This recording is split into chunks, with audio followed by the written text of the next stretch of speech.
बहुत समय पहले किसी जंगल में एक बूढ़ा जादूगर रहता था। उस जादूगर के पास सफेद और काले रंग के दो जादुई चांद घर थे। जादूगर दोनों जादुई चांद घर का इस्तेमाल करके हमेशा गरीब लोगों की मदद किया करता था। फिर कुछ दिनों बाद अचानक जादूगर बहुत बुरी तरह बीमार पड़ जाता है।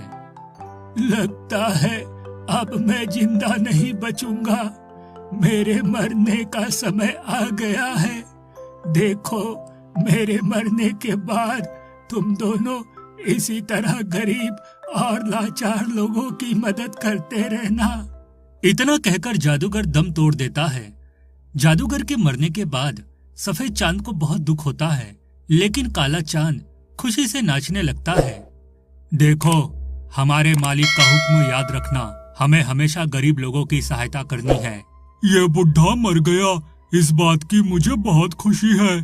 आज से मैं दूसरों को परेशान करूंगा, इसमें मुझे बहुत मजा आएगा। फिर अगले दिन दो गरीब औरतें उन दोनों से मदद मांगने आती है। कल रात तेज बारिश की वजह से मेरा घर टूट गया है, मुझ पर दया करके कुछ पैसे दे दो। हाँ, मुझे भी पैसे दे दो ताकि मैं अपना टूटा हुआ घर ठीक कर सकूं। देखो बहनों, मैं तो सिर्फ अनाज प्रकट करने की शक्ति रखता हूँ, लेकिन ये काला चांद घर जितने चाहे उतने पैसे प्रकट कर सकता है। हाँ, इसने बिल्कुल सही कहा।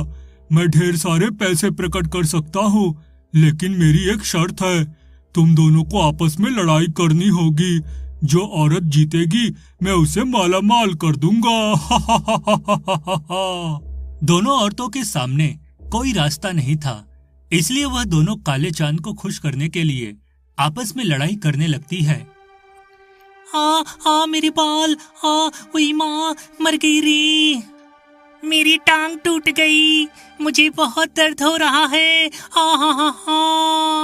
दोनों औरतों को लड़ते देख काला चांद घर बहुत खुश होता है। देखो, ये सब गलत बात है, तुम इन मासूम औरतों की मजबूरी का फायदा उठा रहे हो। मैं बहुत बुरा बन गया हूँ, बुरे काम करके मुझे बहुत खुशी मिलती है, इसलिए तू अपनी बकवास बंद कर और मुझे लड़ाई का मजा लेने दे। देखते ही देखते दोनों औरतें बुरी तरह घायल होकर जमीन पर गिर पड़ती है। अरे, तुम दोनों तो घायल होकर गिर पड़ी, मुझे बिल्कुल मजा नहीं आया, इसलिए मैं तुम दोनों को पैसे नहीं दूंगा। चलो भागो यहाँ से। काले चांद की धोखेबाजी से दोनों औरतों को बहुत दुख होता है और वह दोनों रोते हुए वहां से जाने लगती है। लेकिन तभी सफेद चांद घर उन दोनों औरतों को दो अनाज की बोरियां दे देता है। फिर वह दोनों औरतें सफेद चांद घर का शुक्रिया अदा कर वहां से चली जाती है। इस तरह कुछ दिन बीत जाते हैं। फिर एक दिन एक बूढ़ा आदमी अपनी जवान लड़की को लेकर वहां आता है। सुनो, एक दुर्घटना में मेरी बेटी का पैर बुरी तरह घायल हो गया है। मैं इसका ऑपरेशन करवाकर इसे ठीक करना चाहता हूँ, वरना इसकी शादी टूट जाएगी। दया करके मुझे पैसे दे दो। सुन बुड्ढे, अगर तुझे पैसे चाहिए तो तुझे मेरे सामने डांस करके दिखाना होगा, उसके बाद मैं तुझे पैसे दूंगा। मजबूर होकर बूढ़ा वहां डांस करने लगता है, लेकिन थोड़ी ही देर में थकान के मारे वह गिरकर बेहोश हो जाता है। पिताजी, उठिए पिताजी, आपको क्या हो गया? सुन लड़की, तेरे बाप को तो बिल्कुल डांस करना नहीं आता, इसलिए अब मैं तुझे पैसे नहीं दूंगा। चल अपने बाप को उठा और निकल जा यहाँ से।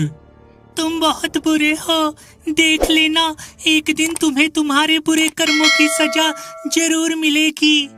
उसके बाद वह लड़की अपने पिता को उठाकर वहां से चली जाती है। इस तरह कुछ दिन बीत जाते हैं। फिर एक दिन जंगल के पास वाले गांव में बहुत तेज भूकंप आता है, जिस वजह से लोगों के घर टूटकर तहस नहस हो जाते हैं। वह सभी लोग मदद के लिए दोनों चांद घर के पास आते हैं। हमारी मदद करो, भूकंप की वजह से हमारा पूरा गांव बर्बाद हो गया है, हम पर दया करो। देखो, तुम सबको इस तरह रोते गिड़गिड़ाते देख मुझे बहुत मजा आ रहा है, इसलिए मैं तुम्हें पैसे नहीं दूंगा, बल्कि तुम लोगों की मजबूरी देखकर खूब हंसूंगा। ऐसा मत कहो, हम सब बहुत मुसीबत में हैं। ये देखो, हमारे छोटे छोटे बच्चे हैं, इन पर तो दया करो। बेकार की बातें करके मेरा दिमाग खराब मत करो, वरना अच्छा नहीं होगा। ये काला चांद बहुत बुरा है, ये कभी किसी की मदद नहीं करता। तुम सब बेकार में इससे बहस मत करो। देखो, मैं तुम्हें पैसे तो नहीं दे सकता, लेकिन हाँ, ढेर सारा अनाज दे सकता हूँ, जिसकी मदद से तुम सबकी भूख शांत हो जाएगी। उसके बाद सफेद चांद घर का दरवाजा खुल जाता है और सभी गांव वाले घर के अंदर जाकर ढेर सारी अनाज की बोरियां ले लेते हैं। उसके बाद सभी गांव वाले सफेद चांद को दुआ और काले चांद को बद्दुआ देकर वहां से चले जाते हैं। देखते ही देखते कुछ दिन बीत जाते हैं। फिर एक दिन उस जंगल में तेज तूफान आता है। तूफान इतना खतरनाक था कि वह दोनों चांद अपनी जगह से लुढ़कते हुए पहाड़ की चोटी पर जा पहुंचते हैं। दोनों चांद पूरी ताकत लगाकर अपने आप को बचाने की कोशिश करने लगते हैं। तभी वहां से गुजर रहे कुछ गांव वालों की नजर उन पर पड़ती है। अरे वो देखो, दोनों चांद घर खाई की तरफ गिरने वाले हैं, हमें उन्हें बचाना होगा। सभी लोग उन दोनों को बचाने पहुंच जाते हैं। देखो, ये सफेद चांद घर बहुत अच्छा है, ये हमेशा दूसरों की मदद करता है, इसलिए हम सिर्फ इसे बचाएंगे। उसके बाद सभी लोग सफेद चांद घर पर रस्सी बांधकर उसे खींचते हुए पहाड़ी की चोटी से दूर ले जाते हैं। अरे तुम सबने उसे तो बचा लिया, अब मुझे भी बचाओ, वरना मैं खाई में गिर जाऊंगा। तू बहुत बुरा और दुष्ट चांद है, तूने हमेशा दूसरों की मजबूरी का फायदा उठाया है, इसलिए हम तुझे नहीं बचाने वाले। फिर सभी गांव वाले उस काले चांद को धक्का देकर खाई में गिरा देते हैं। हाय, मर गया रे, कोई बचाओ मुझे।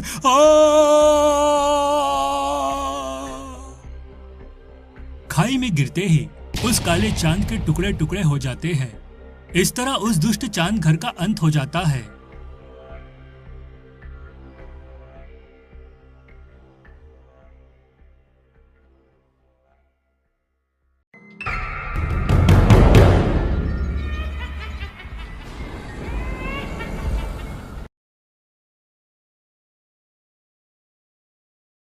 विजय और माधव दोनों भाई पास के शहर से व्यापार करके अपने गांव मधुपुर लौट रहे थे। दिन ढल चुका था, रास्ते में हल्की ठंडी हवा चल रही थी। दोनों भाई विजय और माधव ने शहर में अपनी फसल बेचकर अच्छी कमाई की थी। शाम का समय था, आसमान में काले बादल छा रहे थे। उनके बैल अपनी मस्त चाल में धीरे धीरे चल रहे थे, जैसे उन्हें दुनिया की भागदौड़ से कोई जल्दी ना हो। रास्ता लंबा था और चारों ओर खेतों की मिट्टी की सौंधी खुशबू फैली हुई थी। अरे माधव, देख तो, क्या सुहावना मौसम हो गया है। हवा में मिट्टी की खुशबू कितनी प्यारी लग रही है ना। बिल्कुल, और आज तो फसल भी अच्छे दामों में बिक गई। भगवान का लाख लाख शुक्र है, मेहनत रंग लाई। लेकिन देख माधव, बादल घिरते जा रहे हैं, लगता है बारिश होने वाली है। हाँ भैया, सच कह रहे हो। शहर का शोरगुल तो सिर दर्द कर देता है, लेकिन गांव की ये शांति मन को सुकून दे देती है। अब घर जाकर अम्मा को ये खुशखबरी सुनाएंगे, वो तो बहुत खुश होंगी। अचानक तेज हवा चलने लगी, पेड़ों के पत्ते सरसराने लगे और धूल उड़ने लगी। बैल भी बेचैन हो गए और रुक रुक कर चलने लगे। चलो थोड़ी रफ्तार बढ़ा लेते हैं, नहीं तो बीच रास्ते में भीग जाएंगे। अरे भीग भी गए तो क्या, बचपन याद आ जाएगा जब हम खेतों में बारिश में नाचते थे। हाँ भैया, वो दिन भी क्या दिन थे। अब तो बस जिम्मेदारियां ही जिम्मेदारियां हैं। सही कहा तूने, लेकिन चाहे वक्त कितना भी बदल जाए, गांव की मिट्टी और इसकी खुशबू हमेशा अपनी लगती है। धीरे धीरे बारिश शुरू हुई और कुछ ही देर में तेज बूंदाबांदी होने लगी। दोनों भाई अपने सिर पर कपड़ा डालकर खामोशी से इधर उधर देखने लगे, कहीं शरण मिल जाए। लगता है ऊपर वाले ने आज खूब बरसने की ठान ली है। बैल बेचैन है, धीरे चलाना पड़ेगा। वो आगे कुछ रोशनी सी दिख रही है, शायद कोई घर या चौपाल हो। अगर वहीं तक पहुंच जाए तो रुक सकते हैं। हाँ, मुझे भी दिख रही है। चलो उसी ओर बढ़ते हैं, पर जरा संभल कर।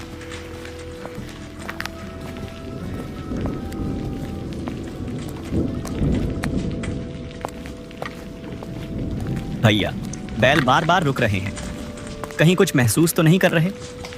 जानवरों को तो पहले ही आभास हो जाता है ना। अरे माधव, तू भी ना। शायद बिजली की आवाज से घबरा गए होंगे। अब लौटने का भी तो रास्ता नहीं दिख रहा। चलो रोशनी तक पहुंचते हैं, शायद मदद मिल जाए। पता नहीं भैया, ये रास्ता कुछ जाना पहचाना नहीं लग रहा। उम्मीद है भैया, वरना ये इलाका डराने लगा है। डर मत, मैं हूं तेरे साथ। जो भी होगा साथ झेल लेंगे। रोशनी की दिशा में मुड़ती बैलगाड़ी की धूल अब पानी में बदल रही थी। मौसम की गूंगी सरगर्मी के बावजूद किसी अनजाने सुकून की हल्की सी अनुभूति मन में उजागर हो रही थी।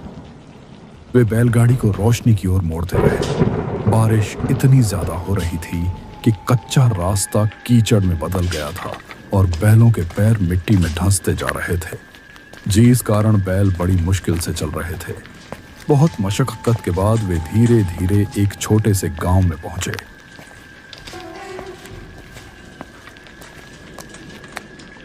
गांव छोटा था पर साफ सुथरा दिख रहा था। कुछ घरों से मध्यम रोशनी और धुआं निकल रहा था। गांव में घुसते ही दोनों भाइयों को एक बुजुर्ग आदमी दिखाई दिया जो अपने घर के बाहर दरवाजे पर बैठा था और उसके बगल में एक लाल टीन जली हुई थी। बुजुर्ग आदमी ने दोनों भाइयों को ध्यान से देखा और फिर धीरे धीरे मुस्कुराए। उस मुस्कान में एक अजीब सा रहस्य छिपा हुआ था। नमस्ते बाबा। हम पास के शहर से अपने गांव लौट रहे थे। अचानक रास्ते में बारिश आ गई तो यहां रुकना पड़ गया। अरे बेटा, कोई बात नहीं। ऐसी रातों में राहगीरों को आसरा देना ही तो इंसानियत है। अंदर आओ, भीग गए हो दोनों। धन्यवाद बाबा। रास्ता इतना कीचड़ भरा हो गया कि बैल भी थक गए हैं। लगा अब कहीं रुकने की जगह नहीं मिलेगी। हाँ, इस इलाके का मौसम बड़ा नटखट है। कभी चुप रहता है, कभी अचानक बरस पड़ता है। कुछ क्षणों तक वह यूं ही देखता रहा, फिर अचानक उठा और अपने घर की ओर मुड़ गया। उसने इशारे से दोनों भाइयों को भी अपने घर में रुकने के लिए कहा। घर काफी पुराना था मगर साफ सुथरा और व्यवस्थित। दीवारें मिट्टी की थीं और छत खपरेल की, जिन पर बारिश की बूंदें मध्यम लय में गिरकर एक विचित्र संगीत सा रच रही थीं। भीतर एक लालटेन जल रही थी जिसकी मध्यम रोशनी पूरे घर में एक रहस्यमय माहौल बना रही थी। हवा में पुराने समय की सी नमी और मिट्टी की गंध तैर रही थी, जैसे यह घर अब भी अपने अतीत की यादों में सांस ले रहा हो। चलो आग के पास बैठ जाओ, बदन सुखा लो। आपका गांव बड़ा शांत है बाबा। बाहर से लगा जैसे यहां कोई रहता ही नहीं। रहता हूं बेटा, मैं और कुछ पुराने लोग। बाकी तो सब अपने अपने भाग्य के साथ चले गए। चले गए मतलब गांव छोड़ दिया उन्होंने? कुछ ने गांव छोड़ा, कुछ को गांव ने छोड़ दिया। पर तुम लोग थके लग रहे हो, पहले गर्म पानी ले लो। लेकिन आपने कहा कि गांव ने छोड़ दिया। आपका मतलब क्या है? कुछ बातें वक्त आने पर ही समझ में आती हैं। फिलहाल तुम आराम कर लो, रात अब भी लंबी है।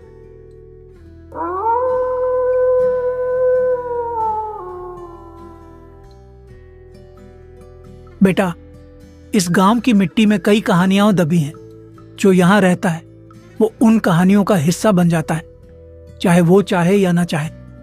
लोग कहते हैं कि ये गांव बरसों पहले उजड़ गया था, लेकिन कुछ आत्माएं अब भी यहां भटकती हैं। मैं तो बस उनका पहरेदार हूं, ताकि कोई अनजाना यहां भटक कर फंस न जाए। बाबा, आप ये कैसी बातें कर रहे हैं? आत्माएं, पहरेदार, ये सब तो सुनी सुनाई लगती हैं। भैया, मुझे तो डर लगने लगा है। बाहर बारिश के बीच वो अजीब सी सरसराहट सुनाई दे रही है, जैसे कोई घर के चारों ओर घूम रहा हो। घर के अंदर का वातावरण भी कुछ अलग था। वहां रखा फर्नीचर बहुत पुराना था, जैसे कई दशकों से उसी जगह पर हो। दीवारों पर टंगी तस्वीरें भी फीकी पड़ चुकी थीं, जिनमें बीते जमाने की झलक अब भी मौजूद थी। इतने में भीतर से बुजुर्ग आदमी की पत्नी बाहर आई। वे भी उम्र दराज थी, पर उनके चेहरे पर गजब की शांति थी। उन्होंने पुराने जमाने के कपड़े पहन रखे थे और उनकी धीमी चाल में एक अनकही गरिमा थी, जैसे वे किसी ऐसे दौर से आई हों जो अब बस यादों में रह गया है। देखो बेटा, ये मेरी धर्मपत्नी है, सुलोचना। उम्र के इस पड़ाव में भी घरांगन को वैसे ही संभालती हैं जैसे पहले दिन संभालती थी। यह घर हमारे पुरखों की निशानी है। बिजली यहाँ आई तो थी, पर हमने उसे अपनाया नहीं। इन लालटेनों की रोशनी में हमें अब भी वही सुकून मिलता है जो मशीनों की चमक में नहीं मिलता। वक्त बदल गया, पर हम नहीं बदले। शायद इसलिए ये घर अब भी अपने अतीत की सांसें लेता है। बाबा, ये घर और इसकी खुशबू कुछ अलग सी है। लगता है जैसे समय यहां थम गया हो। हाँ भैया, और ये भी सोचने वाली बात है कि जब हर गांव में बिजली पहुंच चुकी है तो ये गांव अब भी अंधेरे में क्यों डूबा है? उजाले से ज्यादा भरोसा हमें इस मध्यम रोशनी पर है बेटा, क्योंकि यह न तो आंखों को चकाचौंध करती है न दिल को बेचैन। इस घर में जो भी ठहरता है उसे कुछ पल के लिए चैन मिल ही जाता है, चाहे वो कहीं से भी आया हो। बरसों से यहाँ कोई मेहमान नहीं आया था। अच्छा लगा कि आज फिर किसी ने इस चौखट को पार किया। तुम दोनों को थकान होगी, मैं चूल्हे पर कुछ गर्म कर देती हूँ। इतना कहकर बुजुर्ग महिला रसोई की ओर चली गई। उनके जाते ही बुजुर्ग आदमी ने दोनों भाइयों को बैठने का इशारा किया।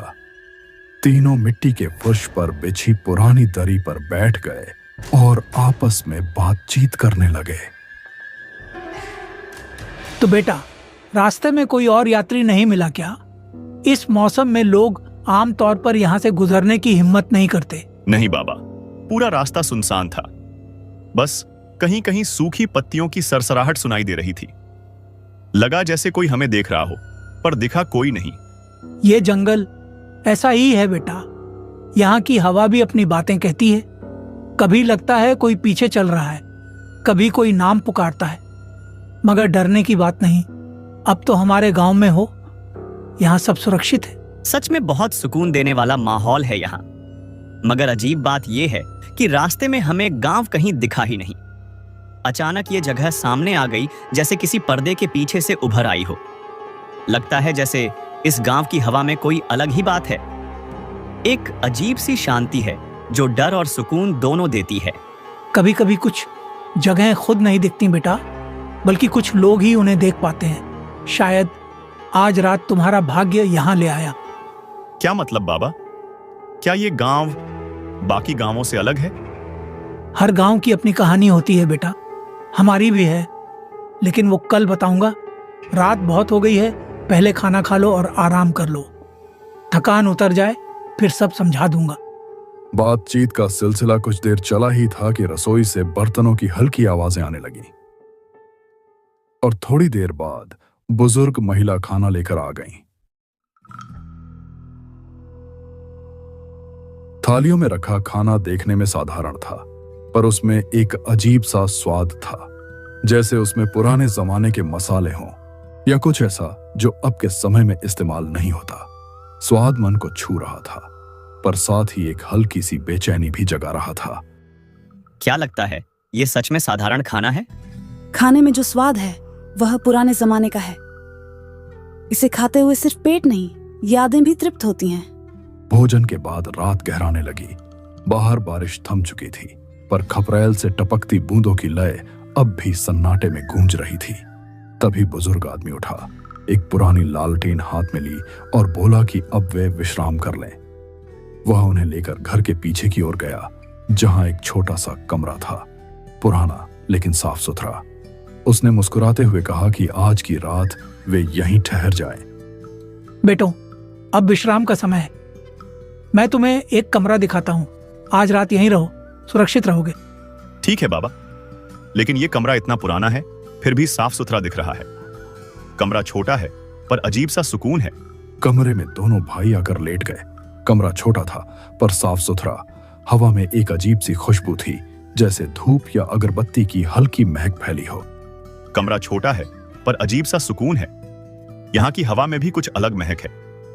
हाँ भैया, और बाहर बारिश तो थम गई, पर खपरेल से टपकती बूंदों की आवाज कुछ अजीब लग रही है, जैसे कोई हमें देख रहा हो। हाँ, मुझे भी लग रहा है कि यहाँ समय जैसे थोड़ा धीमा है। हाँ भैया, जैसे धूप और अगरबत्ती की मिली जुली खुशबू फैली हो। कुछ अजीब सा पर शांत। हाँ, और ये महक कुछ पुराना याद दिला रही है, जैसे किसी ने इसे बरसों से यहाँ छोड़ा हो।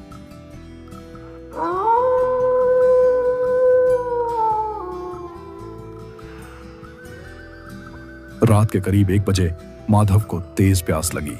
पास रखा पानी खत्म हो चुका था, इसीलिए वह चुपचाप बाहर निकला ताकि किसी को परेशानी ना हो। पानी खत्म हो गया, जल्दी से ले आऊं ताकि भैया परेशान ना हो।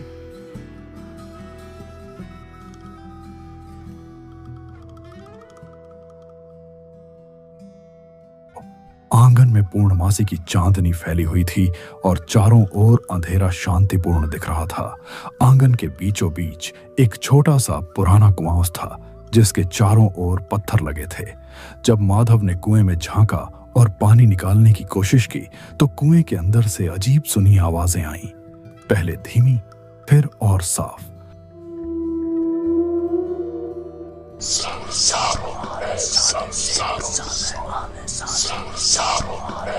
हवा में अचानक एक ठंडी सिहरन दौड़ गई और चांद की रोशनी मानो एक पल के लिए घट गई। माधव ने फिर से ध्यान से सुना और उसके दिल की धड़कन तेज हो गई। कुएं के अंधेरे में कुछ भी दिखाई नहीं दे रहा था, फिर भी वहां किसी अविचलित मौन का एहसास था, जैसे कोई मौजूद हो और परछाई की तरह दम ले रहा हो।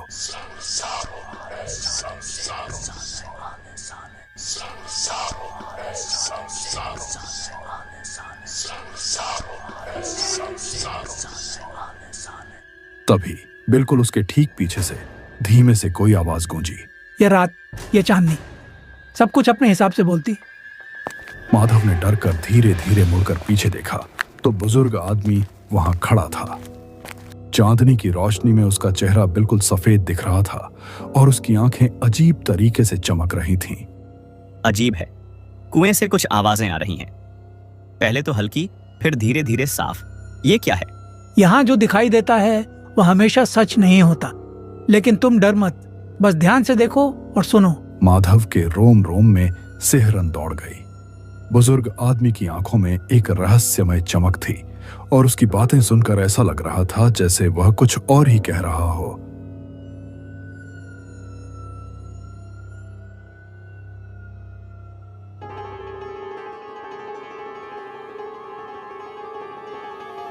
माधव तुरंत कमरे में लौट आया और बड़े भाई विजय को जगाने लगा।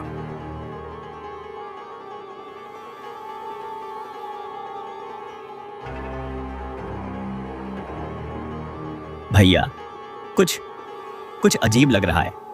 आवाजें कुएं से आ रही हैं, हवा बहुत ठंडी हो गई है। मैं जल्दी पानी लेकर लौटता हूं। कुएं में कुछ भी दिखाई नहीं दे रहा, फिर भी लगता है कोई मौजूद है, जैसे कोई परछाई में छिपा हो और मुझे देख रहा हो।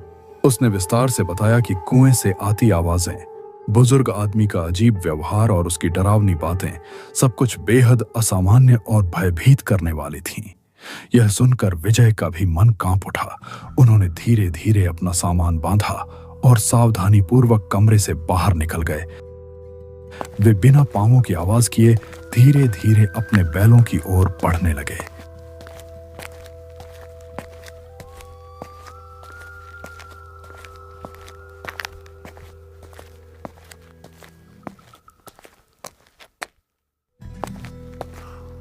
घर के पीछे बैल गौशाला में बंधे हुए थे और वे उन्हें खोलकर बैलगाड़ी तैयार कर रहे थे। तभी अचानक बुजुर्ग आदमी वहां आ गया। बेटों, कहाँ जा रहे हो आप इस समय?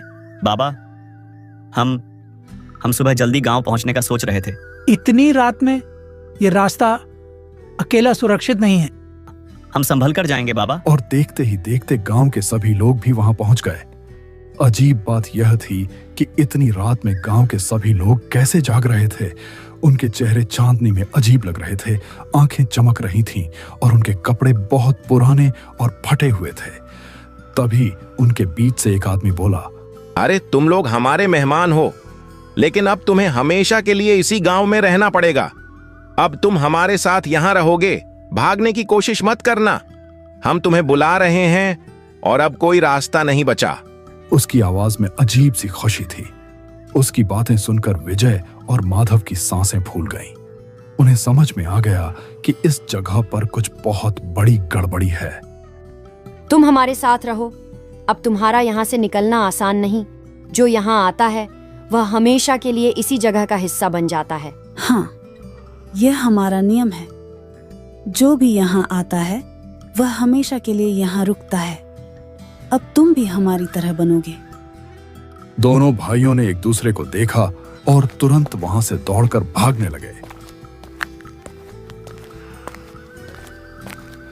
दौड़ते हुए वे अपनी बैलगाड़ी के पास पहुंचे और तुरंत उस पर चढ़ गए। उन्होंने बैलों को तेजी से हाँकना शुरू किया। डर के मारे बैल भी तेजी से दौड़ने लगे।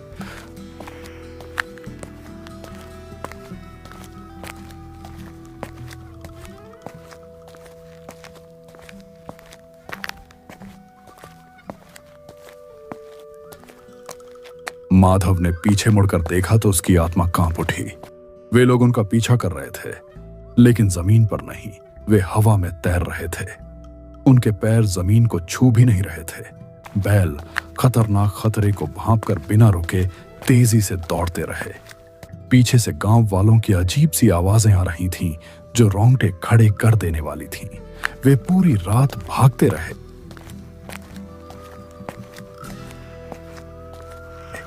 जब सुबह हुई तो काफी दूर निकल आए। सूरज निकलते ही उन्होंने एक असली सामान्य गांव देखा, जहां लोग अपने रोजमर्रा के कामों में व्यस्त थे। उन्होंने बैलगाड़ी रोकी और पास की चाय की दुकान पर गए, जहां कुछ लोग पहले से बैठे थे।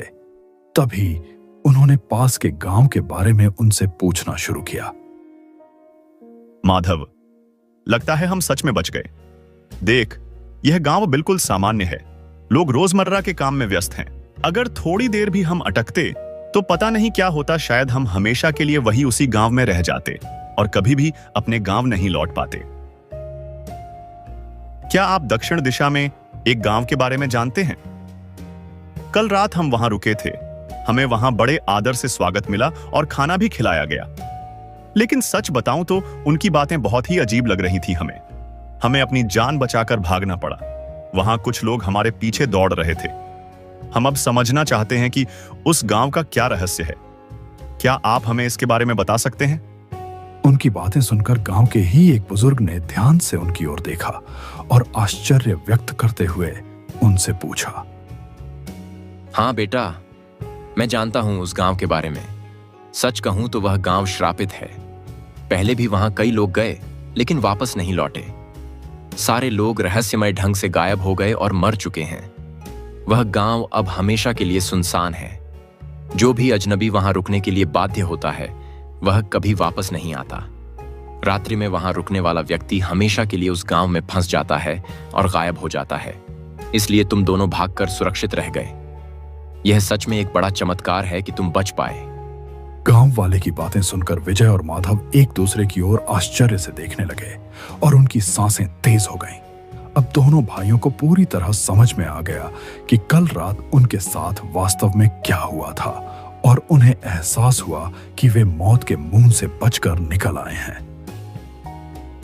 देख रहे हो माधव, अब सब कुछ समझ में आ गया। चलो चाय पी लेते हैं और जल्दी यहां से निकलते हैं।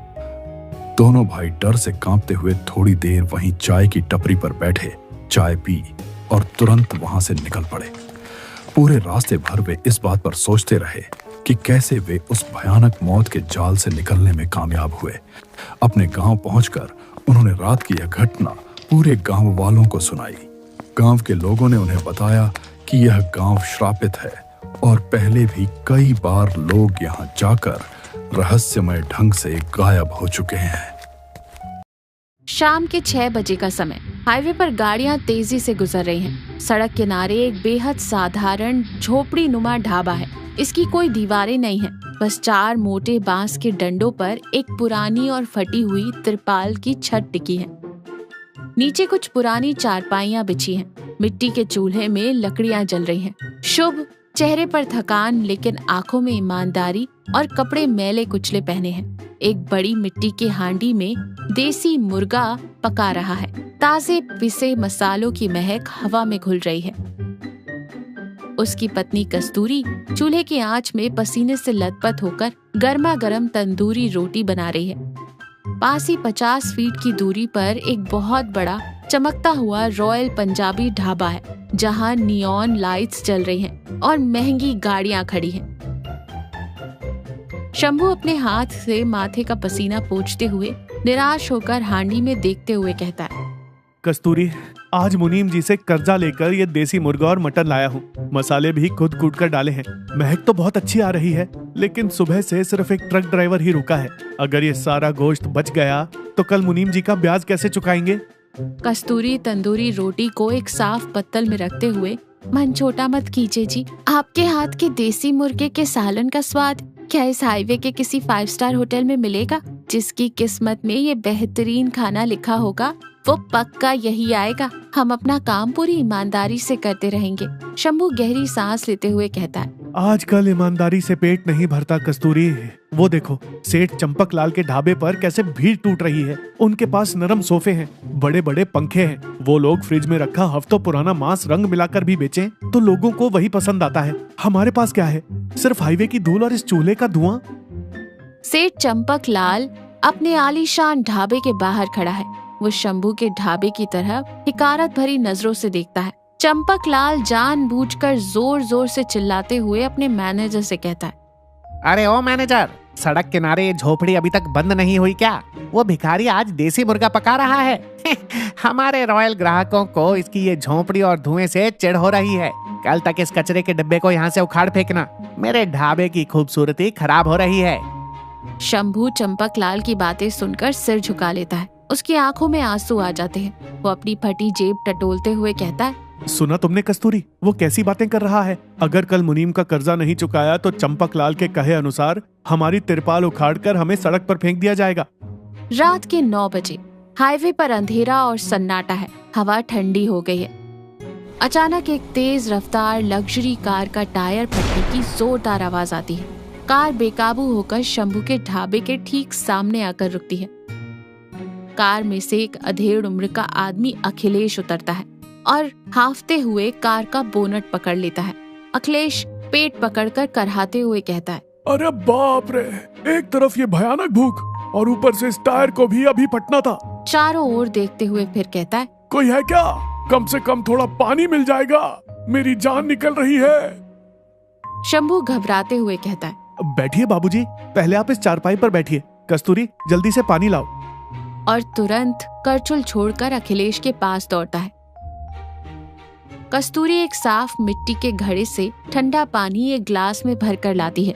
अखिलेश कांपते हाथों से गटागट पानी पीता है, फिर कहता है, मेरा बीपी और शुगर अचानक बहुत गिर गया है। सुबह से कुछ नहीं खाया, मुझे बहुत तेज भूख लगी है, चक्कर आ रहे हैं। क्या खाने को कुछ मिलेगा? मैं उस सामने वाले बड़े ढाबे तक चलकर नहीं जा सकता। शंभू संकोच के साथ और विनम्रता से कहता है, बाबूजी, उस बड़े ढाबे में जाने का कोई फायदा भी नहीं है। वहाँ सब पैकेट बंद और केमिकल रंग वाला खाना मिलता है। मेरे पास देसी मुर्गे का रसेदार सालन, गर्मा गर्म तंदूरी रोटियां और थोड़ा मटन कीमा फ्राई है। झोपड़ी है, लेकिन हमने इसे बहुत साफ रखा है बाबूजी, अगर आपकी इच्छा हो तो। अखिलेश बेताबी से मसालों की महक सूंघते हुए कहता है, देसी मुर्गे का सालन जो भी है जल्दी ले आओ भाई, भूख के मारे प्राण निकल रहे हैं। कस्तूरी तुरंत एक बड़ा केले का पत्ता लाकर चारपाई पर बिछाती है। उस पर गर्मा गर्म तंदूरी रोटियां रखती है। शंभू एक साफ मिट्टी के कटोरे में हांडी से निकालकर भाप उड़ता हुआ देसी मुर्गे का सालन परोसता है। साथ में थोड़ा मटन फ्राई, कच्चे प्याज के टुकड़े और नींबू रखता है। अखिलेश पहली तंदूरी रोटी का टुकड़ा सालन में डुबोकर जैसे ही मुंह में रखता है, उसकी आंखें खुशी से बड़ी हो जाती हैं। वो हैरान रह जाता है। आहा! उसकी आंखों में आंसू आ जाते हैं। क्या स्वाद है ये देसी मुर्गा, ये तंदूरी रोटी, ये तो बिल्कुल मेरी माँ के हाथों के गांव वाले स्वाद जैसा है भाई। असली मसाले और बिल्कुल शुद्ध। अखिलेश बिना कुछ और बोले बहुत ही तृप्ति और आनंद के साथ सारा खाना खा जाता है। अखिलेश हाथ धोकर गहरी संतुष्टि की सांस लेता है। तुमने आज सिर्फ मेरा पेट नहीं भरा भाई, मेरी जान बचाई है। मांस पकाने का ऐसा शुद्ध स्वाद शहर में कहीं नहीं मिलता। तुम्हारा नाम क्या है? शंभू हाथ जोड़कर विनम्रता से कहता है, मेरा नाम शंभू है बाबूजी। बस 2 वक्त की रोटी के लिए मेरी पत्नी और मैंने मिलकर ये छोटा सा इंतजाम किया है। अखिलेश अपना पर्स निकालते हुए कहता है, ये छोटा सा ढाबा नहीं है शंभू, ये साक्षात अन्नपूर्णा का मंदिर है। ये लो तुम्हारे पैसे। वो शंभू को 2000 रुपए का नोट देता है, जबकि खाने का बिल मुश्किल से 200 रुपए रहा होगा। शंभू घबराते हुए कहता है, नहीं बाबूजी, मेरे खाने के लिए 100-200 रुपए ही काफी हैं। ये बहुत ज्यादा है। अरे रख लो शंभू, ये खाने के लिए नहीं, तुम्हारे हाथों के हुनर का इनाम है। और ये लो मेरा विजिटिंग कार्ड। मैं शहर का बहुत बड़ा मीट एंड स्पाइसेस होलसेल व्यापारी हूँ। कल शहर आना, तुम्हें जितना भी उच्च क्वालिटी का मांस और मसाले चाहिए मैं अपनी फैक्ट्री से आधे दाम में दिलवाऊंगा। तुम्हारे हाथों का स्वाद सैकड़ों लोगों तक पहुंचना चाहिए। शंभू और कस्तूरी कृतज्ञता से हाथ जोड़ते हैं। पीछे जलते चूल्हे की रोशनी में शंभू की आंखों में उम्मीद की एक नई चमक दिखाई देती है। 2 हफ्ते बाद का दृश्य, दोपहर का समय। शंभू के ढाबे की तस्वीर पूरी तरह बदल चुकी है। अब वहाँ 10-15 ट्रकों की लाइनें लगी हैं। शंभू बेहतरीन क्वालिटी का मांस इस्तेमाल कर रहा है। देसी मुर्गा, मटन फ्राई और तंदूरी रोटी की सुगंध पूरे हाईवे पर फैली हुई है। कई ट्रक ड्राइवर चारपाइयों पर बैठकर पसीना पोंछते हुए चाव से तंदूरी रोटी और मटन खा रहे हैं।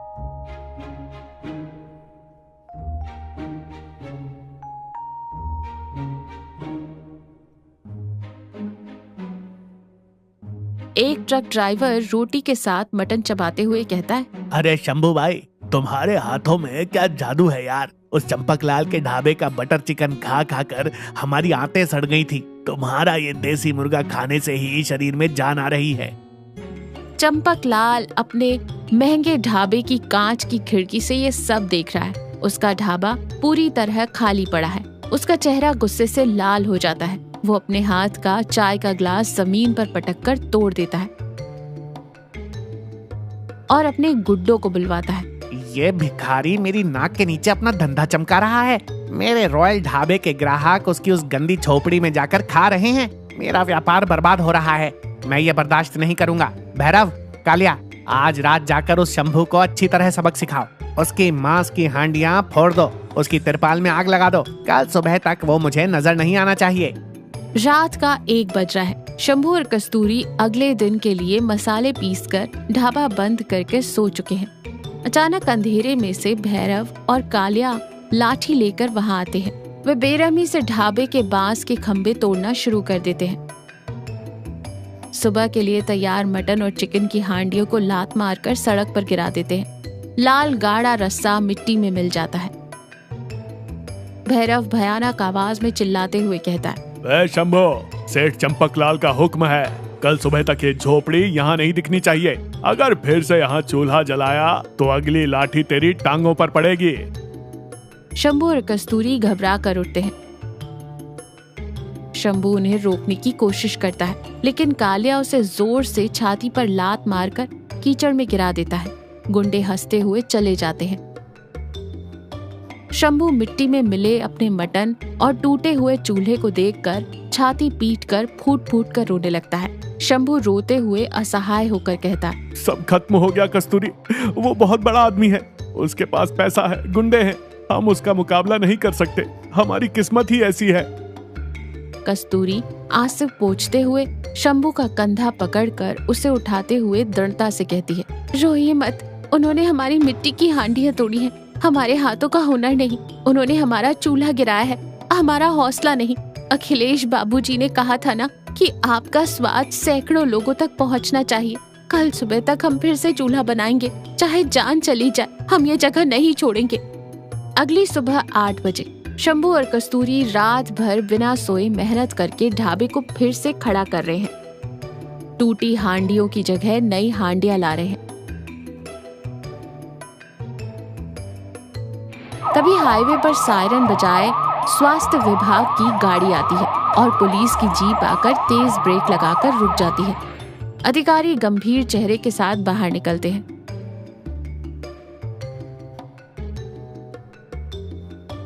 सेठ चंपकलाल रॉयल पंजाबी ढाबा का मालिक कहाँ है?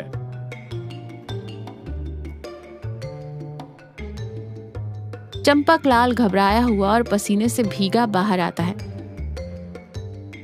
जी मैं ही चंपकलाल हूँ। क्या बात है सर, आप लोग कौन हैं? हम फूड इंस्पेक्टर हैं। हमें पक्के सबूतों के साथ शिकायत मिली है कि तुम अपने ढाबे में सड़ा हुआ मांस, हफ्तों पुराना चिकन और कैंसर पैदा करने वाले केमिकल रंग इस्तेमाल करते हो। कल रात तुम्हारे यहाँ चिकन बिरयानी खाने वाले 15 यात्री भयानक फूड पॉइजनिंग के शिकार होकर अस्पताल में मौत से लड़ रहे हैं। हमें तुम्हारी रसोई की तलाशी लेनी है। अधिकारी चंपक लाल के आलीशान दिखने वाले ढाबे की रसोई में घुसते हैं। अंदर का दृश्य खौफनाक है। फ्रिज खोलते ही भयंकर बदबू आती है। अंदर चिकन सड़ चुका है। चूहों से कुतरे हुए मसालों के बोरे और इंडस्ट्रियल फूड कलर्स के डिब्बे मिलते हैं। खाद्य अधिकारी नाक बंद करते हुए घृणा से कहते हैं, छी, क्या है ये सब? चंद पैसों के लिए तुम लोगों की जान से खेल रहे हो। बाहर 5 स्टार जैसा दिखावा और अंदर इतनी सड़ांध। इंस्पेक्टर, इसे तुरंत गिरफ्तार कीजिए और इस ढाबे को परमानेंट सीज कर दीजिए। पुलिस चंपक लाल का कॉलर पकड़कर उसे बाहर खींचती है और हथकड़ी पहनाती है। चंपक लाल कांपते हुए रहम की भीख मांगता है। तभी वहाँ अखिलेश की कार आकर रुकती है। अखिलेश राजसी अंदाज से बाहर आता है। अखिलेश चंपक लाल को कठोरता से देखते हुए कहता है, यही है वो लालची इंसान। ऑफिसर साहब, शिकायत मैंने ही दर्ज करवाई है। मेरी मीट फैक्ट्री के कर्मचारी कल इसके यहाँ खाना खाकर जिंदगी और मौत के बीच झूल रहे हैं। अखिलेश की नजर शंभू के टूटे हुए और फिर से खड़े किए जा रहे ढाबे पर पड़ती है। वो शंभू के हाथों पर लगी चोटों को देखता है और तेजी से शंभू के पास जाता है। अखिलेश गुस्से में कहता है, शंभू भाई, आपके ढाबे की ये हालत किसने की? ये चोटें कैसी हैं? शंभू हाथ बांधकर सिर झुकाकर कहता है, रात को कुछ गुंडे आए थे बाबूजी, सब तोड़ फोड़ गए। इसी चंपक लाल सेठ ने भेजा था। अखिलेश पुलिस अधिकारी से जोर से कहता है, इंस्पेक्टर सर, इसके पापों का हिसाब अभी बाकी है। इस पर फूड पॉइजनिंग के साथ साथ जानलेवा हमला, गुंडागर्दी और संपत्ति नष्ट करने का भी केस दर्ज कीजिए। इसे 10 साल तक बेल नहीं मिलनी चाहिए। 6 महीने बाद उसी हाईवे का दृश्य। माहौल बिल्कुल शांत है। एक समय के रॉयल पंजाबी ढाबे पर एक बड़ा सा ताला लटका है। चारों ओर जंगली घास उग गई है और उस पर स्वास्थ्य विभाग और पुलिस द्वारा सीज किया गया एक बड़ा बैनर फटकर लटक रहा है। लेकिन उसके ठीक सामने जहां शंभू की झोपड़ी हुआ करती थी, अब वहां एक खूबसूरत, पक्की, विशाल और साफ सुथरी इमारत खड़ी है। उसके ऊपर बड़े अक्षरों में गरीब का हाईवे ढाबा, यहाँ देसी मुर्गा और मटन मिलेगा का बोर्ड चमक रहा है। अंदर ग्राहकों के बैठने के लिए साफ मेजें, कुर्सियां, लेकिन खाना पकाने का काम आज भी पारंपरिक मिट्टी के बड़े चूल्हों पर ही हो रहा है। अखिलेश एक खास मेज पर बैठा है और देसी मुर्गे का लेग पीस और तंदूरी रोटी बहुत ही मजे से खा रहा है। अखिलेश संतुष्टि के साथ कहता है, वाह शंभू, झोपड़ी चली गई और पक्की इमारत आ गई। ढाबा बड़ा हो गया, लेकिन तुम्हारे हाथों का वो जादुई स्वाद और खाने की शुद्धता बिल्कुल नहीं बदली। लाजवाब। शंभू हाथ जोड़कर आंखों में खुशी के आंसू लिए कहता है, ये सब आपकी मदद और भगवान की कृपा है बाबूजी। आपने मुझे सही समय पर उच्च क्वालिटी के मांस और मसालों के व्यापार के बारे में बताया और ये पक्का ढाबा बनवाने के लिए बैंक से लोन भी दिलवाया, वरना ये गरीब तो उस रात ही मिट्टी में मिल गया होता।